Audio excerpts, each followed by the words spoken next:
සුබුදෑසනක් ඔබ සැමටම අද දවසේ මේ ඊටමත් වටිනා ඖෂධීය ශාකයක් පිළිබඳව පැහැදිලි කරන්න මේ සූදානම් වන්නේ. මේ තියෙන්නේ තිප්පිලි ශාකය. මේ තිප්පිලි ශාකයේ කොළ, ඒ වගේම ගෙඩි, මුල් ඊටමත් වටිනා සෙම අධික සෙම රෝගේ තියෙන අයට මේ තිප්පිලි ගෙඩිය.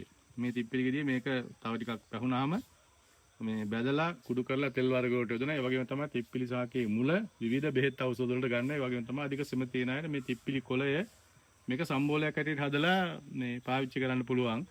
එතකොට අධික සෙම නැසීම සඳහා තියෙන අපේ දේශීය අපේ වැවෙන මේ තිප්පිලි ශාකය පිළිබඳව තමයි මේ ඔබට පැහැදිලි කරේ. ඒ වගේම තමයි මේ තිප්පිලි ශාකයේ මුල ඉතාමත්ම සුවඳයි.